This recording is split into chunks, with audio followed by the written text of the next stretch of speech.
Welcome to another episode of the Spiritual Awakening Show. I'm here with Ken Marx for another Kundalini Conversation. Welcome, Ken. Thanks for joining us. Hi, Brent. Thank you for having me. It's a real honor and pleasure. Likewise, likewise. So, Ken is the CEO of the Institute for Global Transformation, as well as the host of Transformations Café.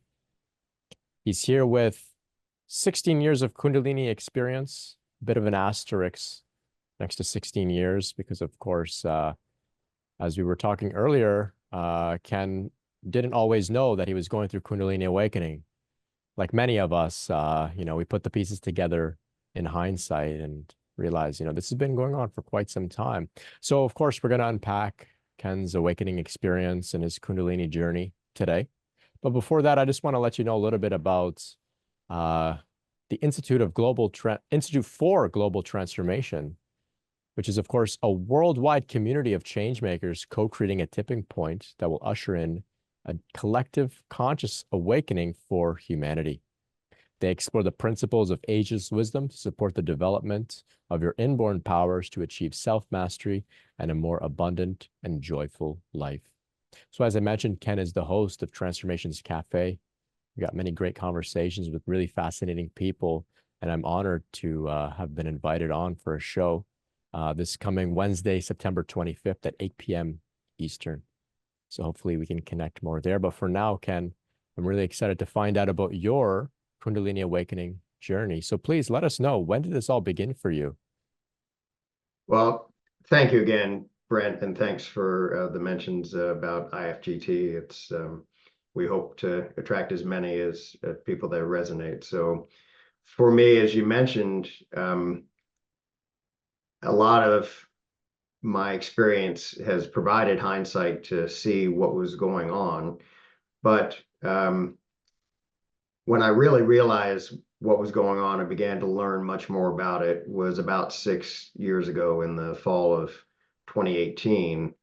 What I realized or remembered at that time was somewhere about 10 years earlier, I was working with a local group that someone was leading that taught the Enneagram, and I learned later herself was having a spiritual awakening. And I was motivated at the time to start a meditation practice, which I really had not been doing much throughout my life, other than of an era when transcendental meditation was introduced to this country, and my folks were pretty progressive, and we had a short period where the family was trying to engage in TM. But aside from that, I hadn't really had any significant practice.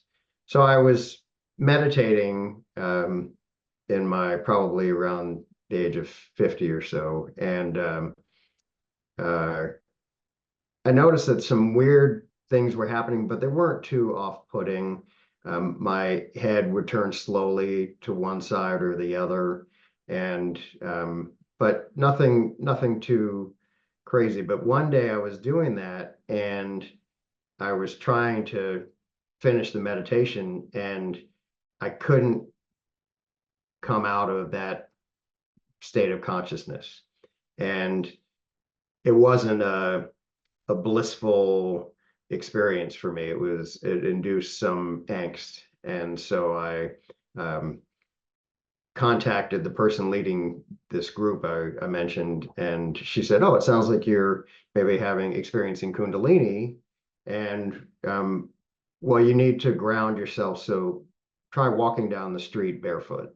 And I did, and that worked, and I was able to kind of walk that energy down, having no idea what she was talking about, never heard the term Kundalini, just it was something that happened. And that, in combination with another experience that I had that may have had some dark entities or energy involved with it, in my mind, the two got associated, those two experiences. And I said, I don't know what this is, but I don't want to mess with anything. And I just decided I was going to stop meditating and do nothing.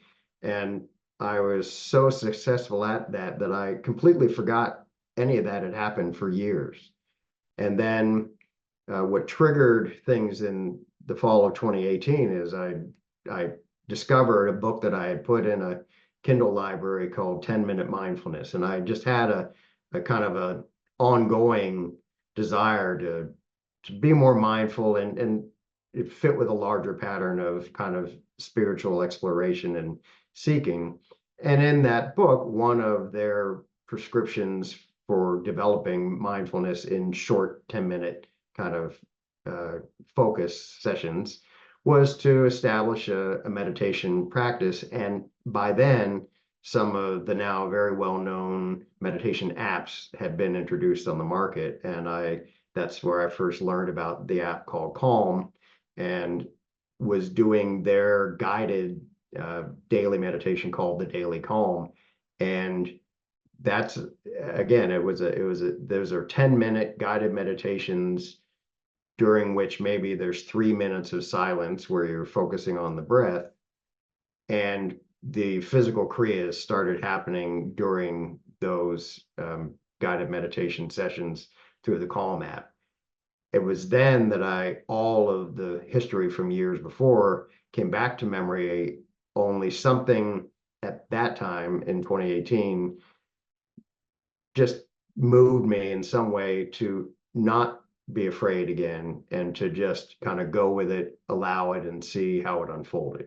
And so that's, in somewhat of a nutshell, kind of the history of how I kind of got the whole ball rolling, or the ball got rolling for me. So Very interesting. Very interesting. It's so similar to my journey as well, in a sense. I was very anxious, depressed. I heard about this thing called meditation, so I sat to try it, and suddenly I had also, like you, spontaneous movements of my spine and my neck. And I just said, I don't know what this is. This is weird. This is kind of scary. And I just kind of said, I'm not going to meditate anymore. And I just forgot about it completely. yeah. Yeah. Later on, like you, I rediscovered the practice and felt safe Right. through some of these sort of experiences. So, that explains the asterisk next to, the 16 years of Kundalini experience. Right.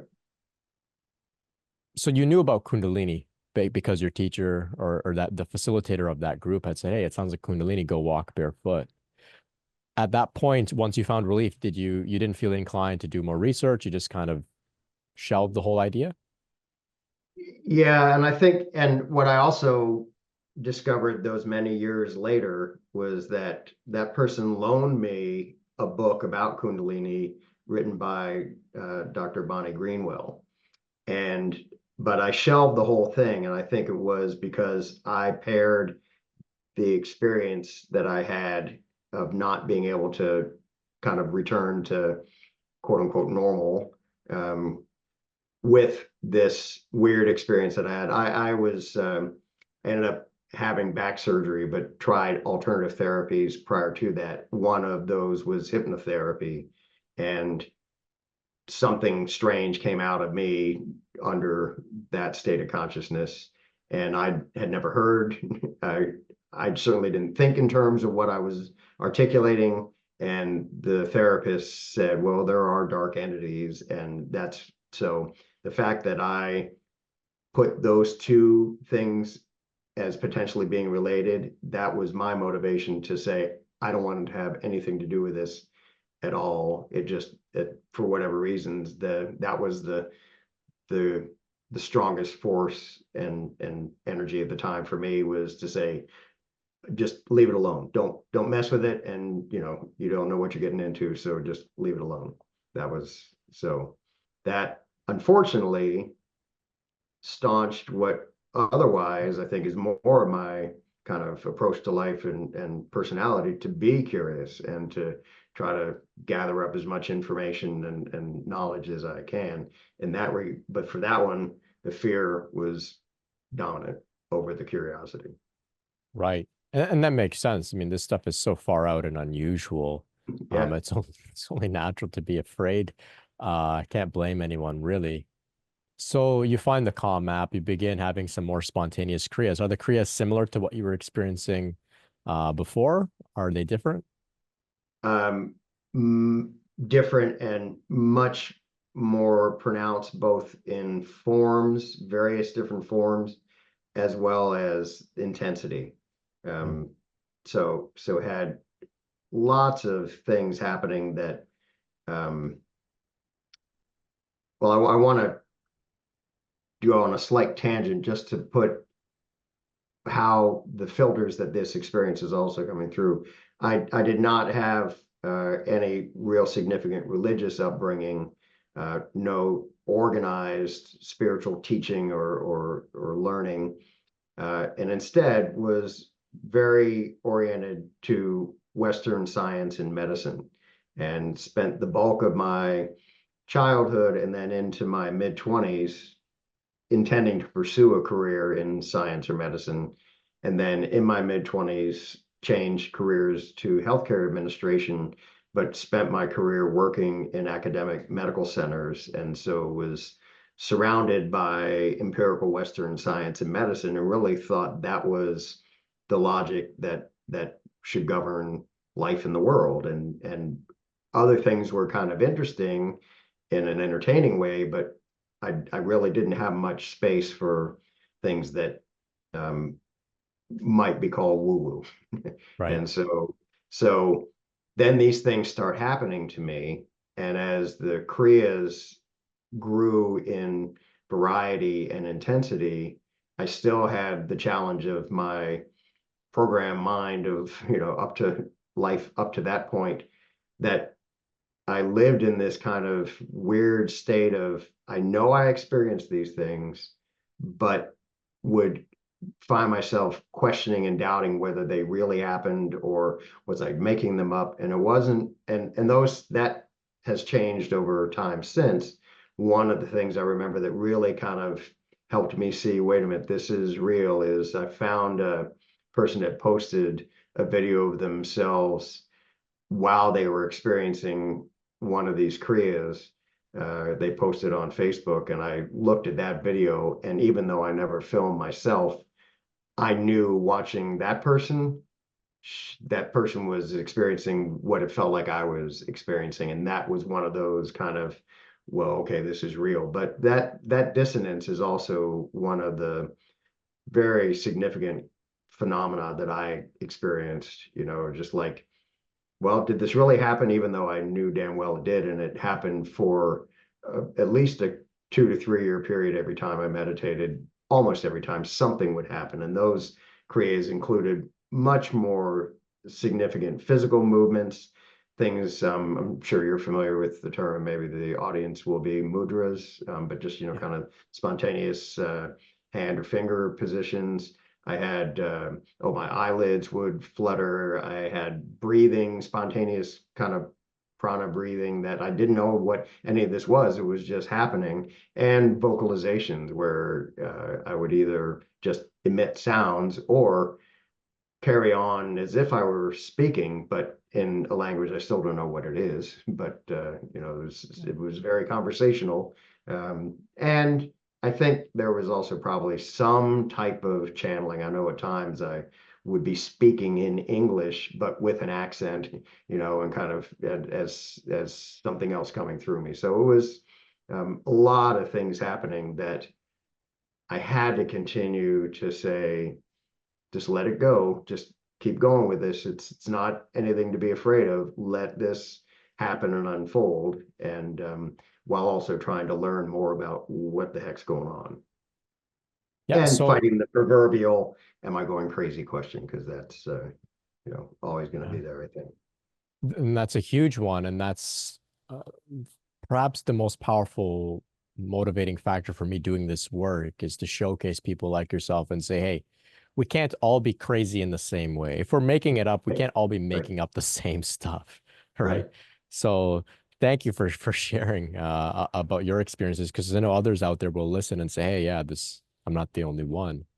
And So along those lines, I'll just mention too, Brent, that one of the people I interviewed on Transformations Cafe was a psychologist, and uh, part of what I uh, wanted that interview to do was for someone with those credentials and background and experience to describe clinically the differences between a spiritual awakening and delusion and hallucination and true mental illness. And there are very significant distinctions.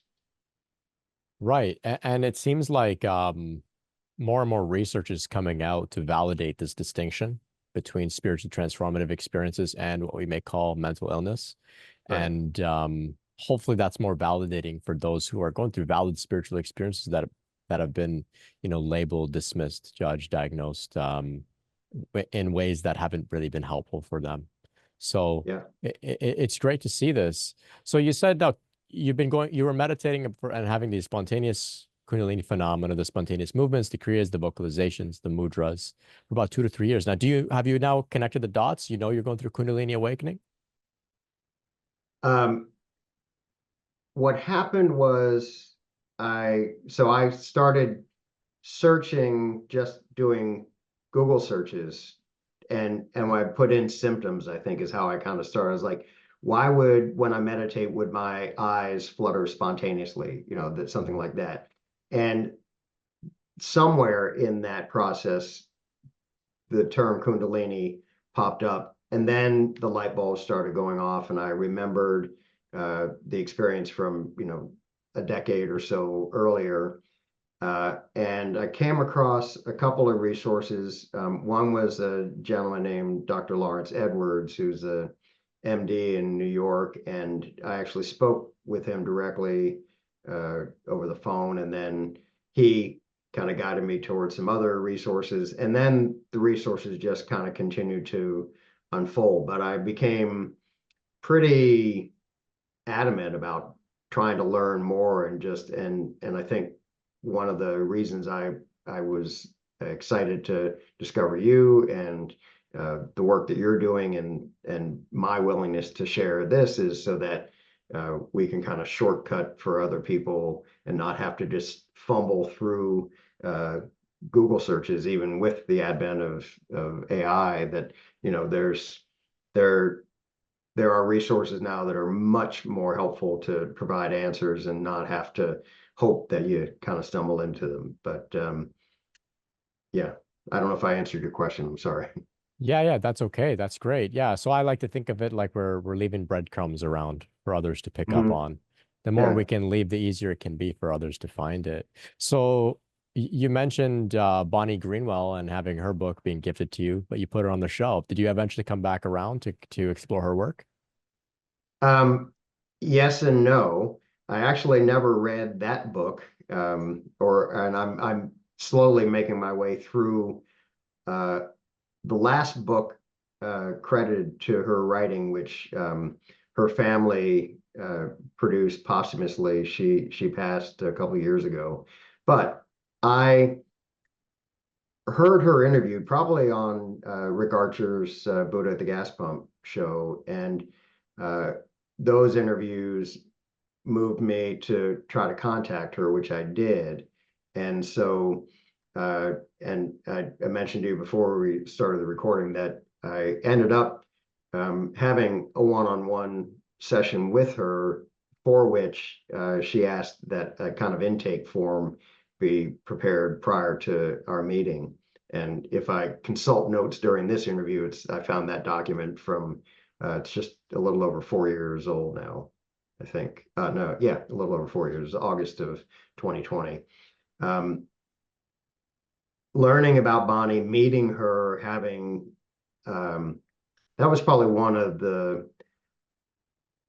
a few very significant events where this what the heck is happening started to have a name, started to have some recognition by people that had the kind of credentials that my background I described earlier could resonate with. If someone had graduate degrees, to me that meant they did something. And then I learned more and more about Bonnie's work and the thousands of people that she'd interview, and that was part of her doctoral dissertation and research that she did over decades, in addition to the counseling that she provided. And after meeting her, she announced that she would be providing a webinar that went over a period of months.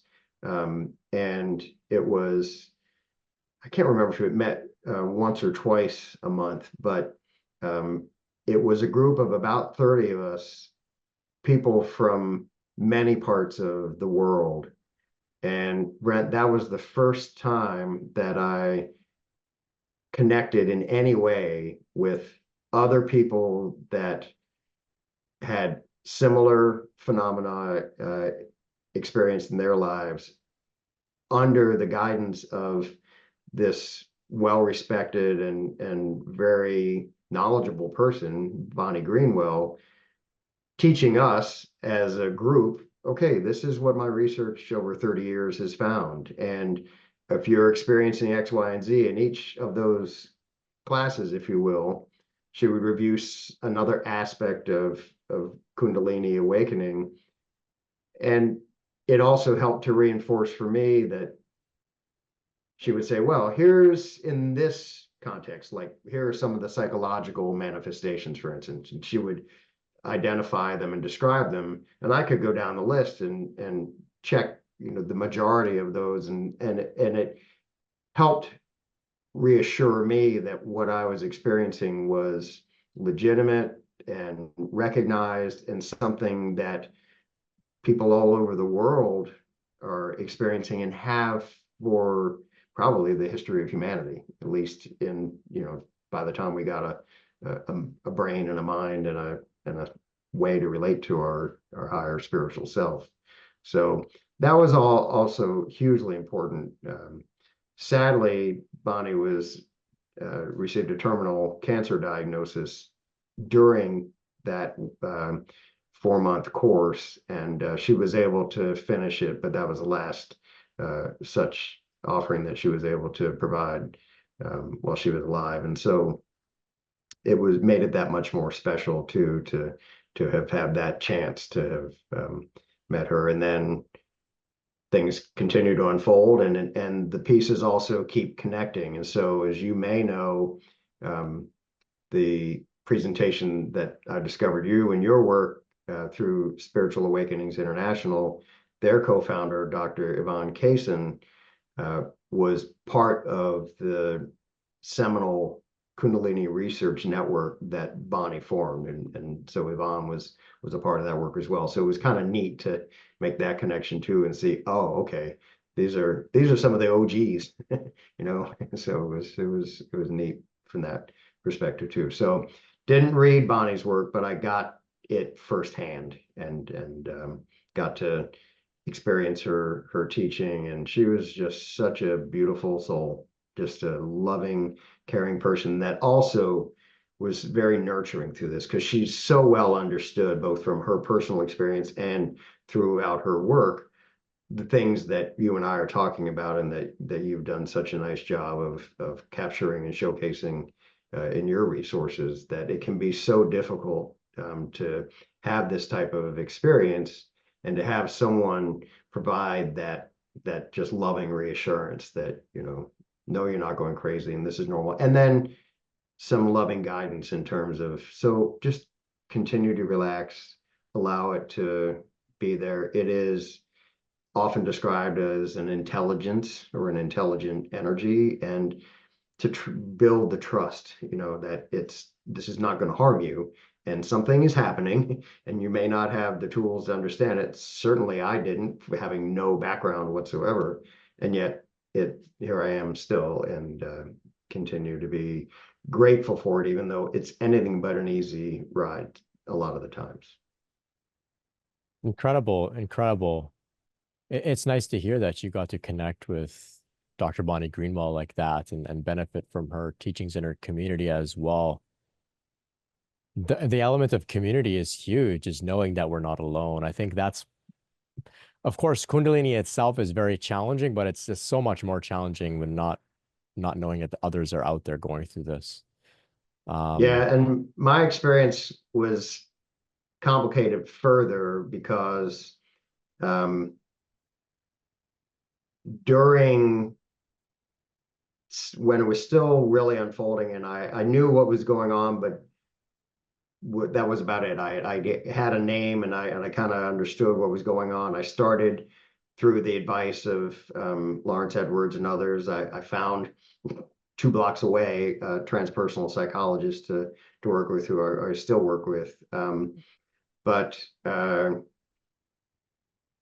about 2 years after this all started in 2018, my wife had her second cancer diagnosis, and it was a terminal diagnosis. And 6 weeks after that, the COVID hit and the shutdown happened. And so all of that was happening while I'm also trying to figure out what the heck's going on with me. And it was really challenging to try to just cope and figure out and not go crazy. And then after my wife passed, I was alone.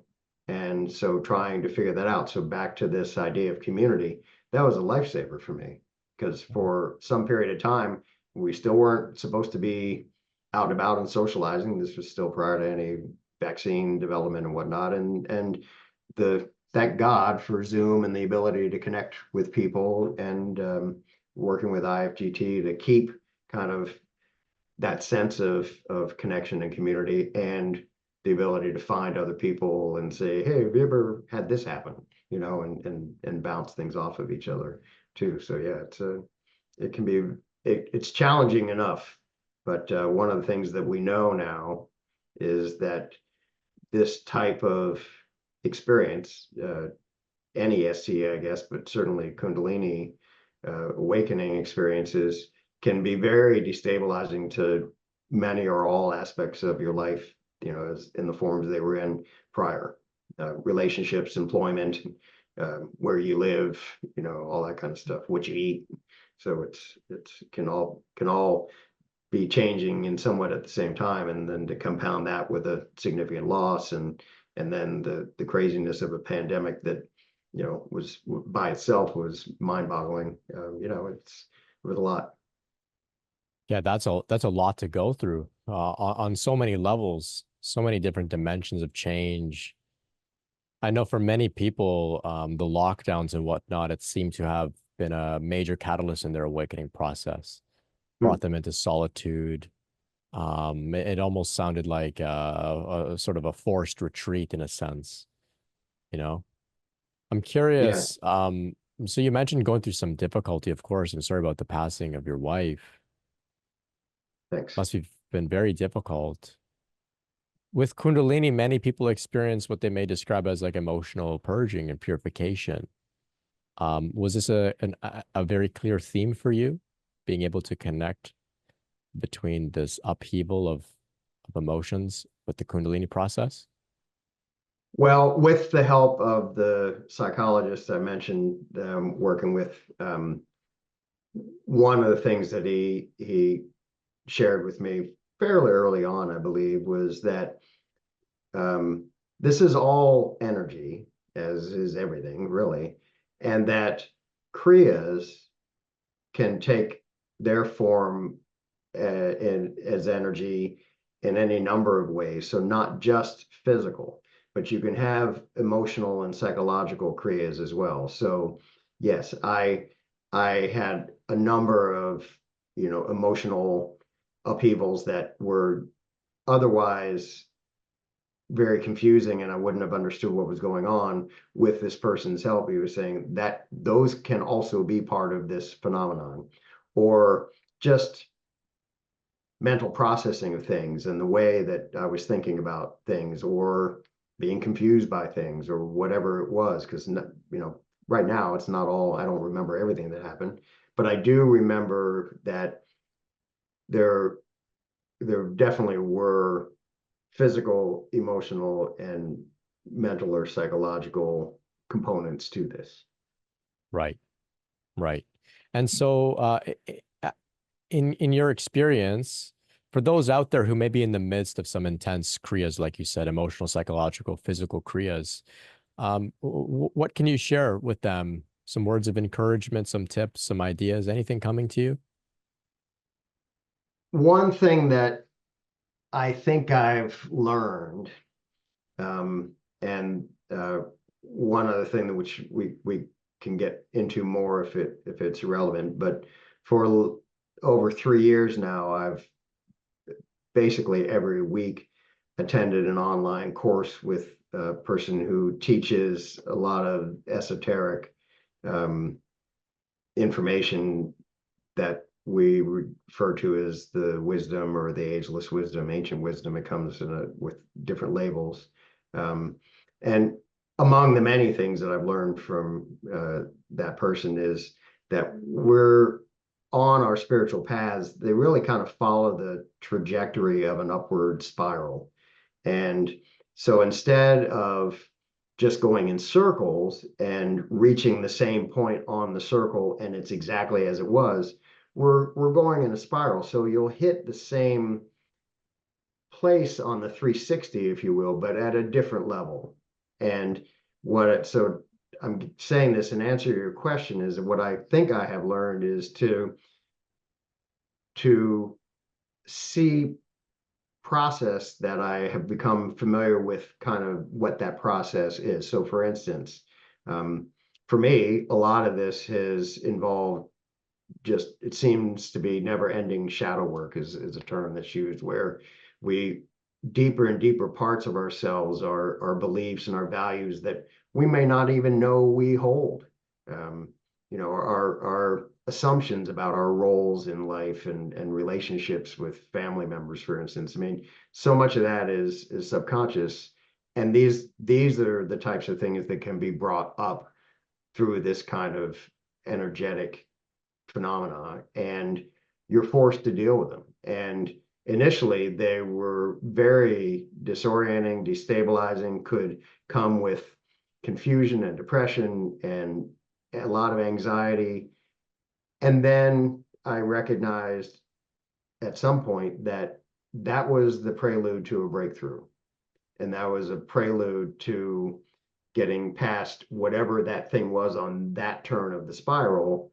And because it's upward, it just meant, oh, okay, now I have learned that. And either there would be a release of something or just, some light shed on something so that I was able to move forward and transform, or at least transmute that, whatever it was, say it's a held belief, into something different, a new form, or just let go of it altogether. And so I think, to answer your question, trusting this process again, becoming aware of maybe when there are patterns that you see in your development and beginning to recognize those patterns and the process within them, that I think is helpful. And one of the things that I learned early on is we have to develop capabilities, and one of those is our discernment abilities, and to be able to discern on a whole variety of levels. But starting out is like, is this something that is going on outside of me, or is it part of this whole larger thing? And as well as there's a lot of stuff out there, which is another reason why I was attracted to your work, is that finding something that is genuine is important, because there's been such an explosion of resource available, really. I mean, you could spend lifetimes just consuming the YouTube content alone, but a lot of it is what my teacher refers to as glamour, which is just kind of, it's an emotionally based thing, and in a more common context, it's glamorous. It's not, there's no real substance there, and it can just be whatever people are doing, either for not good purposes or because they think they know something and they don't really know what they're talking about. So learning that kind of discernment, as well as discerning what is happening within, that's one thing. And then I guess another thing that comes to mind that could be helpful is just to work toward becoming, and I'm in the process of this, but continuously and constantly maintaining an awareness.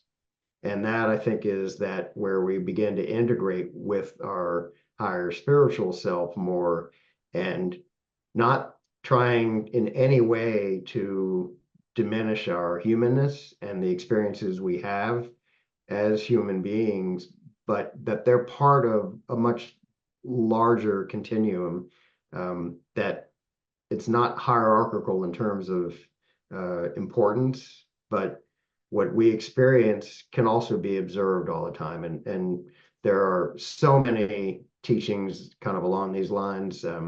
Michael Singer's one that kind of talks about this a lot, of just maintaining awareness.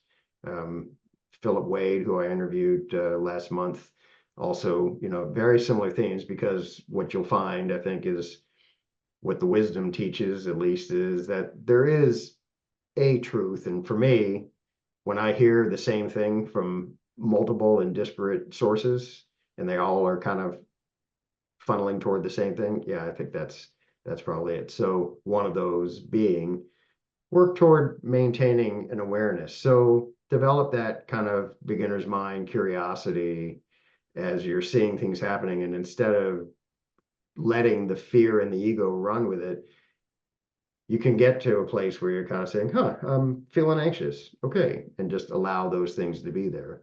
And that comes with learning how to, focus more below the neck, kind of, and where is it in the body, and just letting that energy flow and allowing it to be there no matter what. Very different than just circling around the same thoughts and ruminating, but just, get out of the head into the body and just allow that, whatever it is, to be there. And then probably another thing that's coming to mind, this is a good question. It's triggering a lot of thoughts, but a big part of this work, which I think many, if not most people have to deal with at some level, is this kind of weird human thing about questioning our self-worth and having critical judgment about ourselves and doubt, and developing that compassion and true kind of unconditional love for yourself. It's not a real typically male Western kind of orientation, and it might sound silly, but as I've gotten more and more into this, truly learning and listening to the guidance I get when I meditate, and continuing to undo layer after layer of where I haven't treated myself that way, because I think ultimately that's when the light within can really start to pour out, when you kind of let go of that stuff. So I don't know, there's a few ideas. Amazing ideas. Amazing. Thank you. Yeah. So, noticing the patterns, finding empowerment and noticing the patterns. This was huge for me too, because you see there's order to this. It's not random stuff happening. There's order. We're moving in a direction. There's some higher plan here that we're unfolding. Practicing discernment, right? Judging well what we're consuming. So for me, at a certain point, my exploration with discernment basically became, I'm not going to listen to anybody unless they've had a Kundalini awakening themselves. That was one thing that I did to kind of just simplify the whole game. Now I've zoomed out much more, and I pick up things from almost anybody who's got something to share. I'll see if there's some value there. So I'm much more open now. But back then, my discernment was very much at play in that sense. Practicing awareness, you said. This is amazing too, right? I like how you described from the neck down. A lot of this stuff is unfolding in the body. For a long Right. time on my path, because I came from non-dual sort of paradigms, non-duality and whatnot. So it felt much about to do with the head, awareness up in the head, consciousness, right? Thoughts, this sort of thing. But coming into the body was major breakthroughs for me in the body. And then, of course, like you, I can relate with this idea of the Western male and unconditional self-love and being all warm and gooey towards ourselves. It was a little Yeah. uncomfortable for me to even consider these things. And even in the privacy of my own space, it felt like something was off. But that's where all the magic really happened for me. It was just holding Yeah. myself like my own child in a sense. Well, and that is what's going on there. And this is a term that's now, more widely used. And it to me kind of goes, have to get past that discomfort, but inner child work, you know, but to really understand that and allow that to be there as well. These are important things. And again, it doesn't, I had to, and still, I mean, it's always a work in process for me. And so I'm not, don't want to come off like I've got it all figured out now, hardly, but just I've got the experience that I've had, and it's become somewhat cumulative. So I appreciate being able to share at this point, but it doesn't, those things, self-compassion and inner child work didn't square with my passion for watching college football. I mean, it doesn't seem like, that's the environment that you would get a lot of that in until you recognize that, well, we're very complicated beings and we can have all sorts of different things. As a aside, not really related to what I was just saying, but another thing that came to me to maybe be helpful. For me, it was also helpful to learn more about this and learn where does the word Kundalini come from? What does it mean? And these are things related to Eastern philosophies and traditions that I still don't have a lot of experience with at all, but have got interested enough to learn more. And some of the coursework that I've done over the last few years, there were a couple of classes about esoteric anatomy.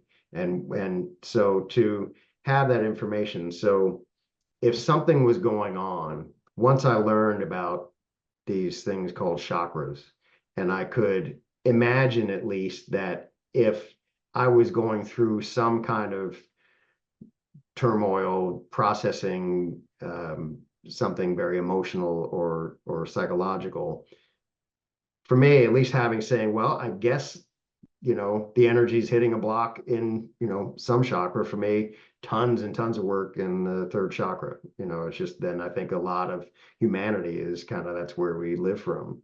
But it was just helpful for me to think about it as, okay, so the energy is hitting that and it's being cleared out. It's forcing this stuff up. And if I really, and part of me just wanted to grow. Another thing my teacher has offered is that most, if not all of us that find ourselves on a spiritual path, we arrive there through suffering and we're looking for relief from it. And so the idea of, enlightenment, I think that has a lot to do with some of these, go to Kundalini yoga and you clear everything out, or, and all the just immense number of references now to, trying to activate your Kundalini, which is like, please don't do that. don't try to meddle with it. And that is something to be respected and learn about. But if you are going through any type of Kundalini awakening phenomenon, for me at least, again, it was helpful to think about, okay, the stuff's hitting the fan. I guess that's part of this. I guess that's part of the energy that's coming up. I want to share a little story too. I just remembered. One day I've retired since, but I was at work, and the work I was doing at the time, I was the chief operating officer for the Brain Institute at the University of Florida. So an executive position working in a basic science institution, basic neuroscience research institution. But these things are happening and I'm like really wondering what's going on. And one day I just had some GI upset that just got worse and worse through the day. And I didn't know what it was. I tried eating, I tried using the restroom, and it was just getting worse and worse. Came home after work that evening, and this is before my wife passed. And we used to have a cool grocery store in town that you could buy pints of craft beer and then have a beer while you're shopping. And so she said, hey, you want to go to the store tonight? And normally that was a no-brainer. It was a fun thing that we like to do together, but I felt so bad. I was like, I just don't feel good. I can't do that. I got changed and I went outside to do some things outside, and was walking barefoot out on my pool deck. And I noticed that I was actually, all of a sudden, him is like, I feel a little better. And then a memory came to me. Someone talked about grounding, and somewhere in the information that I was consuming, someone had talked about like finding a big tree, an old tree, and asking if, you could ground the energy through it. And I was like, what the heck? And I went to the biggest tree in my yard and asked quietly, silently for that, and then had my feet on the ground and then leaned to put my hands on this tree and just stayed there for a little while. Nothing wild happened. The wind didn't start blowing. I didn't feel anything. But about an hour later, I was eating ravenously. The symptoms disappeared completely. Again, for me, oriented toward empirical Western science, this idea of energy that can be grounded and whatnot was a very strange phenomenon. And I had only practiced it that one time before, over a decade earlier, and that didn't stay with me as, oh, if I ever feel this, walk barefoot on the ground again. But that was another one of those instances where I kind of was like, okay, I can't deny this. I had a day of feeling progressively worse. I consciously go to ground the energy into earth and through a tree, and it completely resolved. Completely resolved. I didn't take any medications. I didn't, eat chicken noodle soup, or it was just like, next thing I know, I'm inhaling a full dinner and felt fine. So yeah, that was kind of eye-opening. But that, Wow. I guess I'm thinking about that just in terms of, as I learned about the phenomenon, I was able to say, okay, let's try it. And in some ways, I could apply my science orientation and say, do an experiment. What the heck? Just be curious and try it. What was the harm that could come from putting my feet on the ground and leaning up against a tree? Nothing, other than the paranoia that someone might see it and, point a finger or something. But, that's aside from that. And as it turned out, I don't know what it is. I hear about grounding energy. I just, at this point, say, okay, there's something to it. And there's something to a lot of things.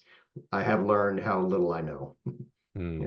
It's just being much more open to allowing for possibilities that previously I would have discounted out of hand. So Yeah, me too as well. It's very humbling and very eye-opening. It's a great story. It's a great story. I I like to tell people, if you're having difficulty, explore the traditional mundane. Expert, talk to your doctor, see what you mhm, can do, and also explore these very safe, general spiritual practices like grounding, like being right, with yourself, holding yourself. Can't hurt. We're right, not really saying anything too far out there. Maybe a right. little unusual to go and walk barefoot, but what's the harm, right? What's the harm? You bring up a good point, because Bonnie Greenwell, Yvonne Kaysen, probably yourself, anybody that's going to uh, try to present themselves as legitimate in talking about these phenomena will always advise that if you are having any type of physical or any type of problem, really, if it's, go get it evaluated medically, because you may be having Kundalini and high blood pressure, and so they don't necessarily, they can coexist. The caution I add is that while there is more awareness of spiritual phenomena and how they manifest, I still think, at least in the US, mainstream medicine, if I went to my doctor and talked about this, I still think at the minimum he would raise an eyebrow. And work by people like Stanislav Grof, who I, talked about spiritual emergencies, and his wife went through, a hellish experience. And there's still, I don't know how prevalent it is anymore, but I think there's a balance to be struck between not totally deciding that anything you're experiencing physically doesn't need medical attention, but presenting that or going to someone that you can trust that isn't going to put a person, say on a prescription that they don't need. They need good spiritual guidance, if indeed there's nothing that can be found that truly is medically wrong. One of the things that we benefit from now is that in the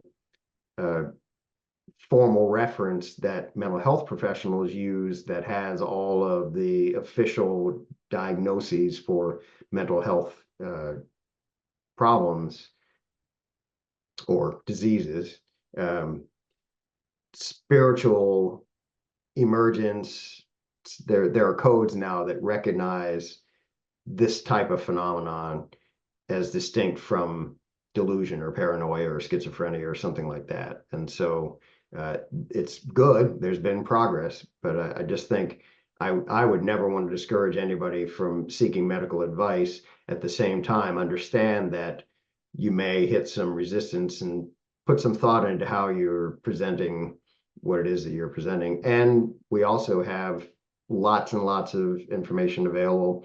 I don't think you should substitute the internet for a medical opinion, but you can learn more about what's going on and make an informed decision about whether you seek medical attention or seek spiritual community or psychological help.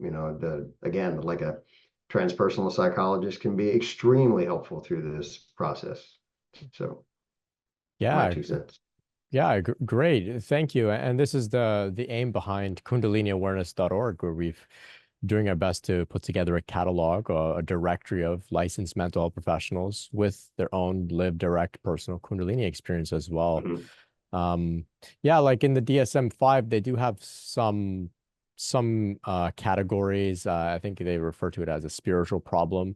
And there's a bit of a statement in there that says, if what you're experiencing coincides with like documented spiritual phenomena from your religion or your spiritual background, then it doesn't necessarily need to fall under the category of being a specific disorder or diagnosis. However, the wording is very vague. It's very loose. It's not specific. And so there are efforts being made by like the Emergent Phenomena Research Consortium, the EPRC. They're a team of professionals, academics, scholars, doctors, therapists, going to bat for us and saying, hey, there needs to be some more acknowledgement of the spiritual phenomena by the Western medical model and the system. So progress is happening. And of course, Ken, the awareness that you're doing, the awareness that you're raising with your work with IFGT, it's making a difference. So talk to us a little bit about how people can find out more about what you have to offer and what you've got going on. So you can find us on the web at theglobaltransformation.org. That's the URL. And that's an organization that was started a little over 21 years ago by a woman named Marianne Miller and her late husband, Matthew Miller. And Marianne's a fascinating person and now a dear friend. And you can imagine 21 years ago, the internet was much closer to its infancy, and there was so much less in almost every way, especially in this country, with regard to resources or groups, conferences, etc., that had anything to do with consciousness and spirituality. So when IFDT started, it was one of the few options that were available to people to find a community and learn more about consciousness, spirituality, the wisdom, etc. Now, it's one of a growing number of many types of organizations. We are unusual in a couple of ways. One is that if anything, we kind of underplay our existence. We aren't about growing for growth's sake, and we're not about just trying to raise as much money as possible. In fact, we would probably do ourselves and the world good if we put a little more effort in that regard. But what we are about is a place that if people find resonance with us, it's a group of very genuinely interested people that have had some, as Marianne will say, they have at least one foot on the path and want to learn more and find a community. We have, as you generously mentioned, the program that I host.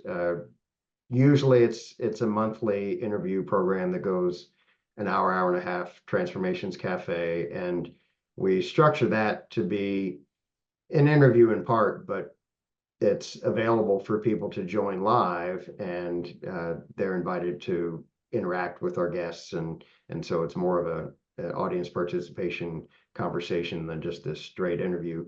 And we cover a broad spectrum of topics from, you'll be our guest next week.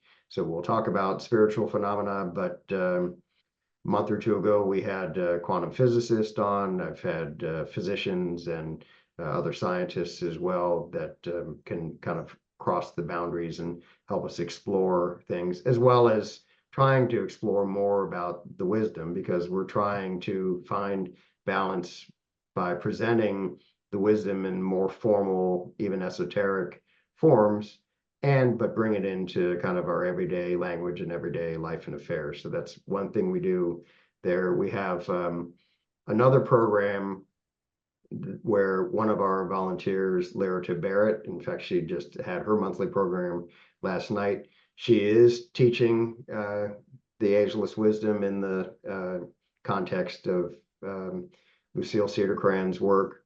But I want to say before going further that IFDT is emphatic about not supporting or proselytizing any teaching or teacher or philosophy or tradition, just recognizing that there are many paths up the mountain, and we see that as leading to what truth really is, and moving us toward that tipping point you mentioned in the beginning, to raise humanity's consciousness, and not saying it has to be done this way or through this teaching, but we'll offer different ones. And Lerita's program is one where she presents the wisdom through one form, one presentation form, and then there's guided meditation with that.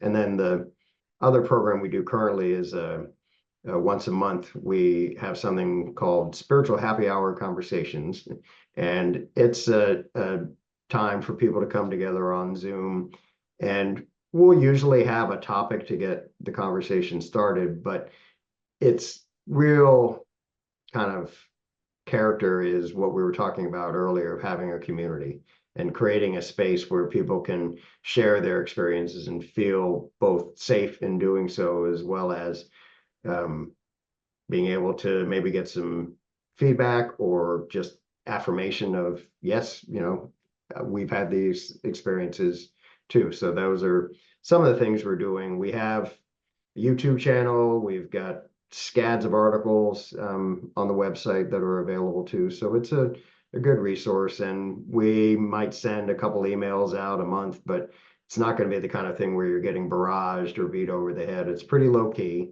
And I've had one person that's been in touch with us, and we published some of his work. Wonderful guy. I'm not going to mention his name because I don't think he wants to be that much in the limelight, but he said that he thinks that we're the most genuine group that he's run into, and he's interacted with a lot. And I'm not saying that to pat ourselves on the back. It's just that that's kind of how I am, and that's how the organization is. We're not about trying to push subscriptions and memberships and do all that kind of stuff. We have those options, but we're just trying to provide resources kind of like this, so that folks that find us have something to turn to and participate in that way. So that's IFTT in a majorly large nutshell. Thank you so much. So all of the links will be in the description if you'd like to connect with Ken further, connect with the IFGT organization, enjoy some of the benefits that they have for you, the community offerings, lots of resources. Ken, thank you so much for your openness today, for your Hmm. wisdom, for sharing your insights. I'm very much looking forward to connecting with you next week for the Transformations Cafe Likewise. event. Yeah, that'll Yeah. be a good one. So thank you so much. And to our audience, thank you all for tuning in and hanging out with Ken and I today. Until Thanks, next Brent. time, much love and peace.